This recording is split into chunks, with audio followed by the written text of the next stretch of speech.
তুই এখন আমার সাথে চল, টাকাটা নিয়ে আসি, নাহলে ও পালিয়ে যাবে। আচ্ছা ঠিক আছে, চল।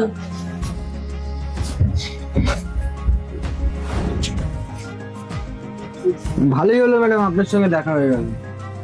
ম্যাডাম আপনি না তখন আমাকে 1,500 টাকা বেশি দিয়ে দিয়েছিলেন, এই নিন ম্যাম টাকাটা। এখানে 1,500 টাকা বেশি ছিল? ঠিক আছে ম্যাডাম, আসছি তাহলে। আর সামনের সপ্তাহে মাইনে পেয়ে গেলে আপনাকে টাকাটা ফেরত দিয়ে দেবো। ও ভাই শোনো একটু। আচ্ছা, আমায় একটা কথা বলো, যখন তোমার কাছে বেশি টাকা চলে গেছিল, টাকাটা তুমি তোমার কাছে রাখলে না কেন? তোমার জায়গায় যদি অন্য কেউ থাকতো তাহলে সে টাকাটা ফেরতই দিত না। আজকাল তো সবারই টাকার প্রয়োজন। হ্যাঁ স্যার, টাকার তো আমারও প্রয়োজন, কিন্তু আজকে যদি আপনাদের টাকাটা রেখে দিতাম তাহলে আজকের পর থেকে আপনারা আর কারোর উপরে ভরসা করতে পারতেন না। হয়তো আপনারা জানতে পারতেন না, কিন্তু ওপরে বসে ভগবান তো সবই দেখছি, আর ভগবানকে তো আমাকে জবাব দিতেই হবে না। আমার সততার কাছে এই 1,500 টাকা কিছুই না। খুব ভালো ভাবনা চিন্তা তোমার দাদা। আজকাল তো এরকম মানুষ দেখাই যায় না। সবসময় তুমি এরকমই থেকো। ঠিক আছে ম্যাডাম, আসছি তাহলে। শুধু শুধু তুই ওকে সন্দেহ করছিলি, দেখলি তো ও কতটা সৎ। ও তো টাকাটাও ফেরত দিয়ে গেল। এবার বল তুই কি বলবি?